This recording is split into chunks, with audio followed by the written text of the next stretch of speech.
watching the results as they come in, not liking what they're seeing thus far. And they're in the very Goldwater suite, by the way, the McCain family is at the moment. And this, of course, is the gathering crowd, the throng at Grant Park, lakefront Chicago, filing in as they have been for hour upon hour for what they expect certainly will be a celebratory evening throughout this evening in Illinois, as we are at the 200 vote mark in the Electoral College based on our NBC News projections throughout this evening. Yeah, one of the things that we've been talking about is the big stories, the big trends tonight, and you look at the demographics. One of the things that the Republican Party has to be worried about as they watch these results tonight is a shrinking party, a regional party, a shrinking party. Younger voters breaking toward Obama in these big battleground states. He's outperforming Kerry among younger voters. And we have talked, I don't know how many elections it is in a row now, about oh, this is the election in which the younger voters will take over. This is the election in which the younger voters will be the deciding factors, and it's always been a little overestimated. Right. I don't think we're seeing that this time, and as much as this is a landmark in terms of race relations, the status between what people supposedly are in this country. The other thing we are seeing tonight in terms of this new voter turnout is a statement about demographics, about the fact that, yes, you can take this idea that you can energize people who've never voted before, who gave up voting, and bring them back into the equation and bring them in for the first time. That's the subplot that's being expressed here, I think. And the registration efforts by the Obama campaign will be talked about. Gene, you want to know this? I want to just tell you that we know at the Biltmore Hotel with Senator McCain that he's meeting with Governor Palin at this point, so some information to pass on to you. Hold on one second, Gene. We want to get out to Kevin Tibbles. He's out at Grant Park to tell us about the scene there. Kevin? David, it's just an incredible, I am in a sea of O here in Chicago, Grant Park. Some 70,000 people, as you know, got tickets to come in here. They all arrived over the internet today. It's pretty clear to me that every single one of them arrived here. We can just, the wonder of technology allows us to be out here wirelessly this evening, so we can sort of walk through the crowd. And so many people have come, some people have come with their families here. I'm going to stop here and ask you this question. Why did you bring your little girl tonight? Because this is an historical event. I think the United States of America is long overdue for a truly United States of America. And if I can be permitted to ask you a question, because I'm sure it's past your bedtime, are you excited to be out here this evening, and why? I am very excited. I really want to see Obama win. I really just wanted to come out here and support him. Well, you know, it's not a coincidence that I asked this. What's your name, by the way? My name is Ariel Prince. It's not a coincidence that I asked her this question, because she's been jumping up and down every single time that something blue comes up on the big screen here in Grant Park as we just walk through here. I'll send it back to you, David. But a real festive and carnival type scene here, David.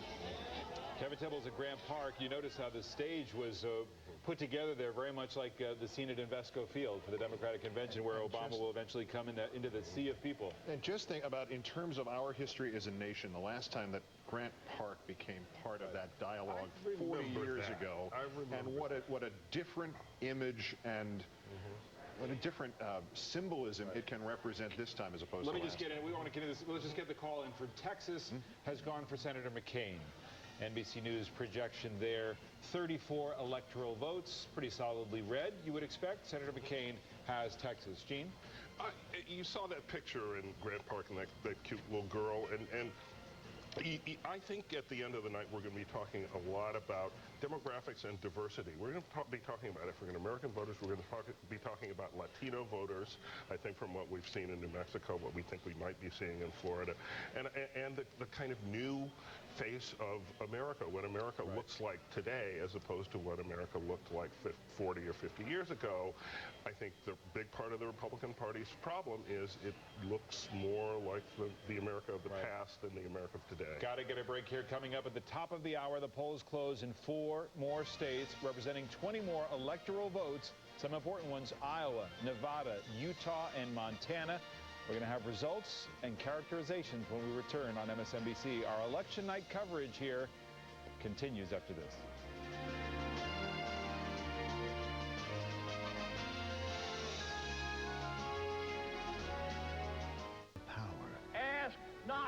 what your country can do for you. To change lives. Ask what you can do for your country. To change course. To change America. As a new president prepares to lead, watch MSNBC and experience the power of change.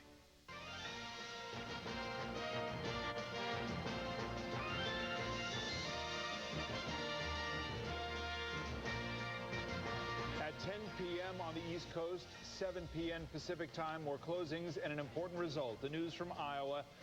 It goes to Senator Obama. That's the NBC News projection. 7 electoral votes, a battleground state, a red state in 2004, now for Senator Obama in 2008. From the list of the 15 likely McCain states, he's added another one, Utah, 5 electoral votes for Senator McCain, projected as the polls close in Utah.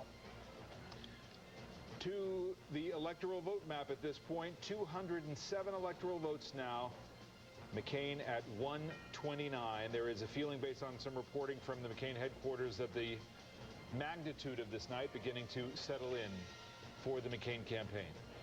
And the 2 closes and 2 earlies. Too close to call yet, where the polls have just called in Montana. Too close in Montana. One of our 3-point toss-up questions for tonight. One of the 8 that Senator McCain needed to win. Man, look at this, Nevada. Too early to call now. 5 electoral votes, but we can report to you that Obama is leading in Nevada, another Bush state from 2004. And to recap what we've already closed but have yet to call. Florida is too close to call. The margin is beginning to stretch out a little bit for Senator Obama. As you see, a 3 percentage point lead. Why this is still too close to call? It's a 3 percentage point lead. There are, however, minimal results yet in from the metropolitan Miami area, and other results, other major cities in Florida are projecting nicely for Senator Obama. So that's too close to call. A vital and perhaps decisive one later in the evening. We'll see. North Carolina also too close to call. Look at the vote totals then. 70% in now. Still very, very tight. You look at the total vote there, 50 to 49%. Obama, you see the numbers. This is still going to be a close one as we watch some of these key counties come in. And in Virginia, still too close to call, where Senator Obama maintains about an 11,500, 600 vote lead. It's changing, or you see 12,000 now, over Senator McCain, with only 17% uncounted in a very tight race in Virginia, with the northern counties still coming in, particularly Prince William and Loudoun. In Missouri, still too close to call. The difference, 30,000 votes plus, with 17% of the vote in. 84% of the vote now in Indiana, and again, too close to call. Senator McCain ahead by, now it just switched to 9,000 votes. There's an update on that. It is McCain by about 9,000 votes in Indiana. This may tell much of the story of this night. Arizona is still too close to call. Of course, it is out west, so we shouldn't be presumptuous here. 0% in, so don't have a lot of data here, but the data that we do have is still too close to call. Polls tightening there toward the end of the race. Colorado, in which Senator Obama has been ahead in all polling since the Democratic National Convention was held there at the end of August. He's significantly ahead, but with a very low vote total in so far of only 9%. Colorado, too early to call. And Mississippi still too early to call. 6 electoral votes, 34% of the vote in there. McCain with an advantage at 57% to Obama's 42%. Another one of the McCain likely states, way too early to call at an 8% vote count so far. Nebraska, too early to call. To South Dakota we go. Still too early in South Dakota. 3 electoral votes there, 35% of the vote in. It is an edge at this stage for John McCain.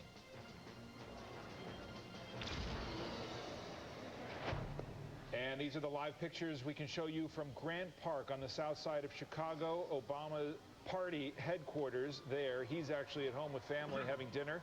And then he's going to watch the balance of the returns at the nearby Hyatt Hotel. But the crowd is building.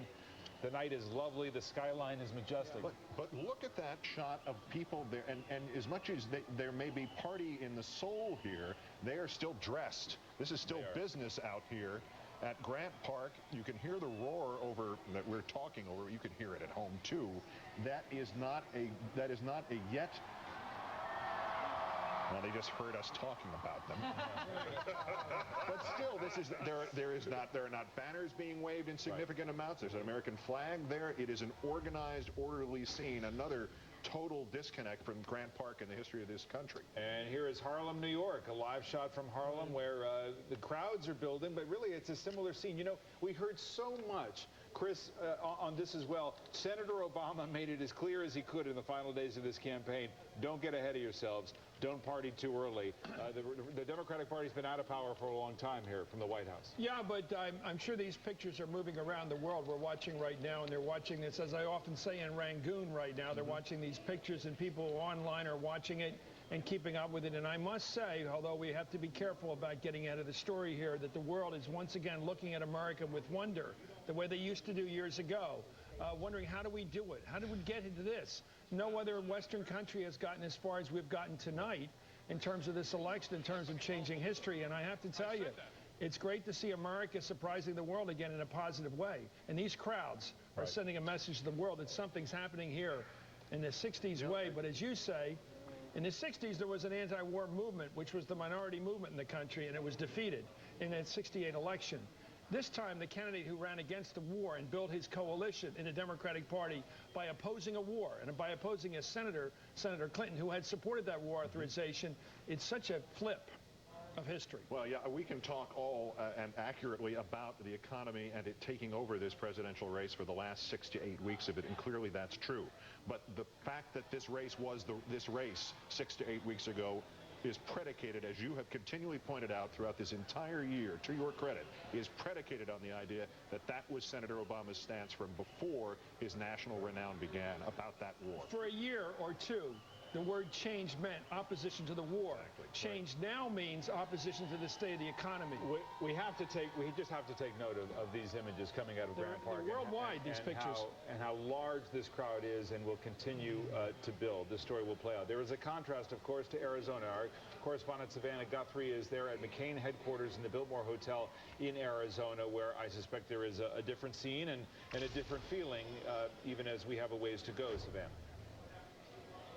Well, the contrast could not be starker between the scenes we just saw in Chicago and what we're seeing here in Phoenix. There's a party going on inside a ballroom here, and they're starting to now filter in. And there's no question it's somewhat of a somber mood. You can see behind me this lawn, which we expect to be filled in a few moments when Senator McCain comes out and addresses the crowd. He's here at the Biltmore in a holding room with some of his senior staffers. And you just hear snippets of conversation here with people saying, if only the economy had not tanked in the last 30 days, how might this election have turned out differently? Clearly, they're seeing what's happening on that electoral map, and they know it's a very hard road for their candidate. McCain here, Governor Palin here, but no word yet when we'll hear from them. Are we hearing, Savannah, from some of Senator McCain's advisors? They've done some talking to the media. They have. Kelly O'Donnell just reported, actually, that many senior advisors who are huddled with John McCain describe a valiant effort, and that a candidate who felt that they had put everything on the table, done everything that they could to try to win this election. They clearly know that the deck is stacked. They can see the map as well as we can, but they're with them. They feel good. They feel fine, and they feel like they really put their best effort out there in a very tough environment for Republicans. Savannah Guthrie at the Biltmore Hotel in Arizona. That's McCain headquarters with the latest from there. We should report something we haven't been able to do so far, and that's a major defeat in the House of Representatives by Chris Shays of Connecticut. By his defeat tonight, the Republican Party has lost all its seats in the House of Representatives in the New England region. This is a rare moment in history where an entire region has lost its constituency for the Republican Party. I mean, New England has no Republican congresspeople right now. And that is a sign, I think, of the opposition to the war we just mentioned, which is very unpopular in New England, and probably a few other factors, probably the cultural issues which the Republican Party have rallied around in the emblem, of course, of Sarah Palin. They've made themselves a Sarah Palin party at the cost of losing New England. Let me just report this as we continue this conversation. Mississippi, we can project now for Senator McCain. No surprise, another likely strong likelihood for McCain has indeed gone to him, Mississippi. Rachel? Just also note, to Chris's point, the Associated Press is now reporting that the South Dakota draconian abortion ban has also failed for the second straight time. In addition, there was a draconian and almost sort of bizarre measure on the ballot in Colorado to define when personhood started at such an early time that it might have banned not only abortion but many forms of contraception. That has also failed. So when you look at these sort of culture war issues, when they are asked as pure culture war issues, when they are boiled down to their essence, those have gone down, even in a conservative state like South Dakota. So when we look at the appeal of Sarah Palin, we look at the energy that she gave to the Republican base, we also have to look at how much that Republican base position appeals to the rest of the country. And seeing those two measures go down tonight, I think, is a reality check. And you mentioned the ballot measures. You mentioned the Congress. The joke going about the Senate and the Democrats tonight was that the only two Senate Democrats who are not likely to be such again in the new session were Obama and Biden. So that's the lay of the land right now. But Biden won. Biden won. He can go back. I'm sure that would be his first choice. It does look like that one Democrat will lose his seat in the House at least tonight, and that would be Tim Mahoney, who was embroiled, is a new member of the House who was embroiled in just that horrendous adultery scandal. Apparently, that's the threshold. That's what you need to do in order to get kicked out as a Democrat. Rachel, maybe these things go in cycles. We don't know where certainly there's a serial trend in American history towards liberalization. Liberalism wins in the long run. It does. And I'm just wondering whether, because I keep thinking back to Ohio last time. Ohio was embroiled in a fight over same-sex marriage. It was used as a tool in the black community in Cuyahoga County by people like Karl Rove to destroy the Democratic coalition there. And they succeeded. They got a very high percentage of African-American votes for President Bush and for that opposition to same-sex marriage. That was not in the way of Ohio voting on economics this time.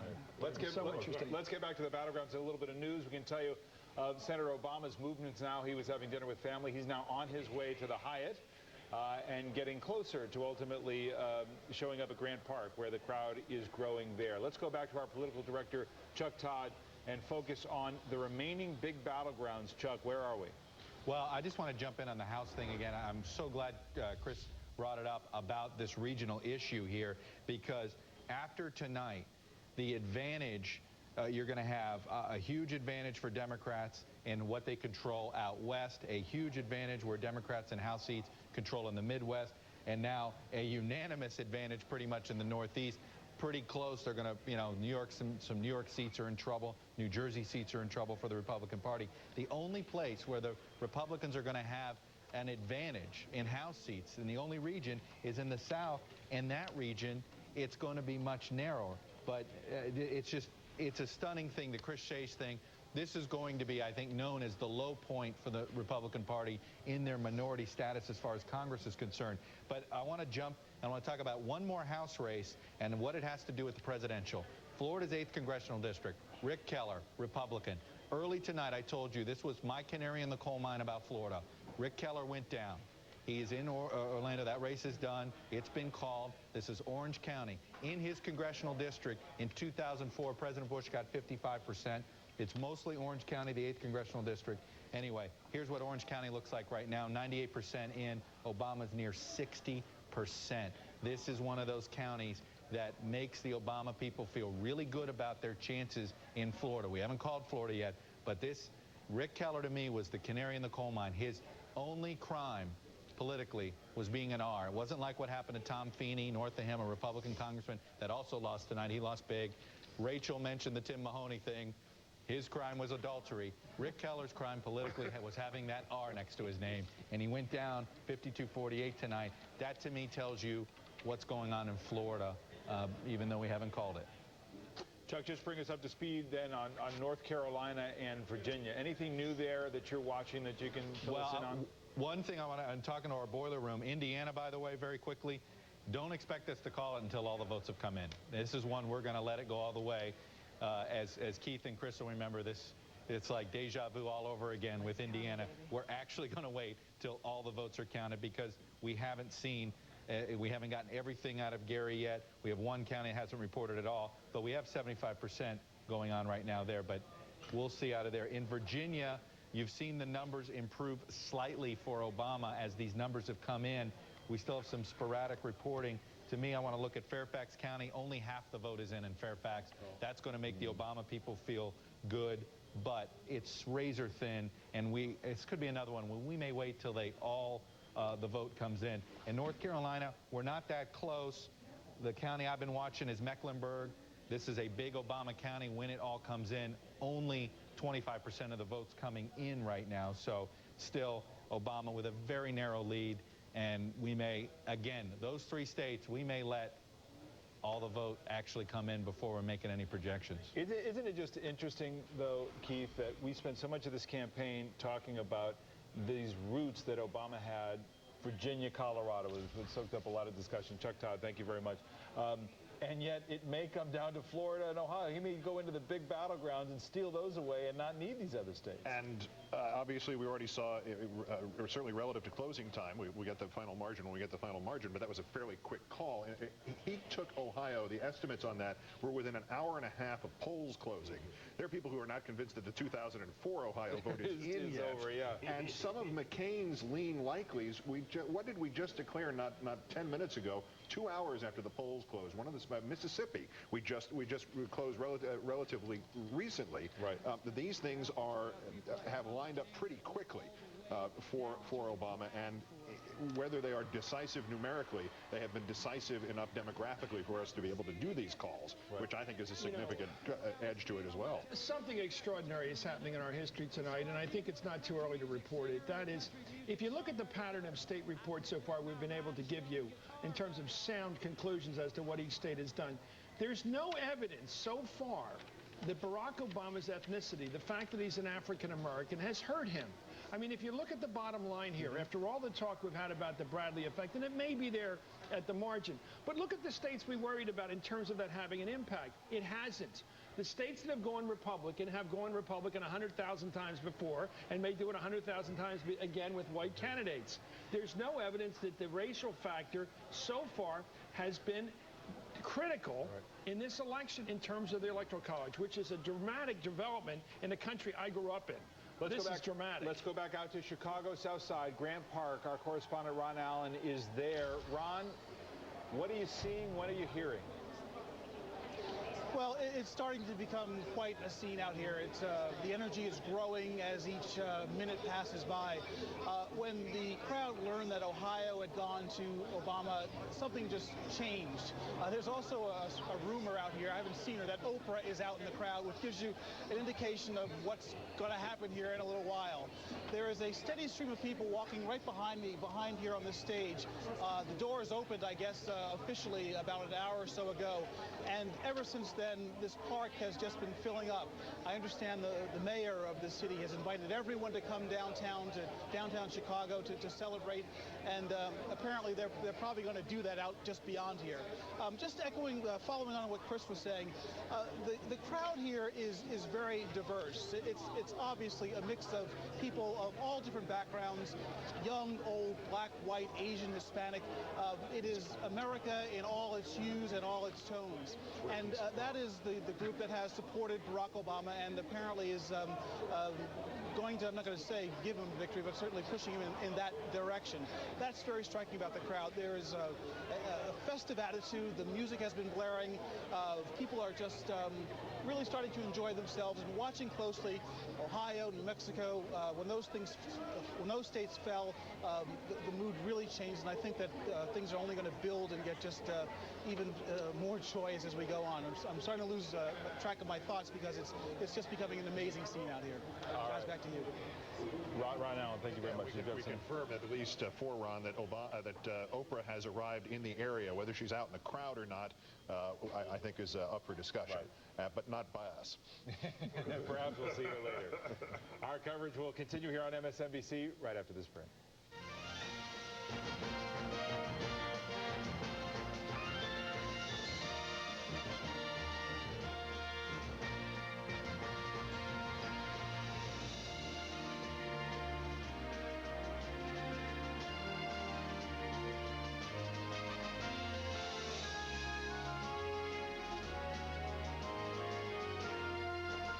MSNBC welcomes our global audience to coverage of election night, Decision 08.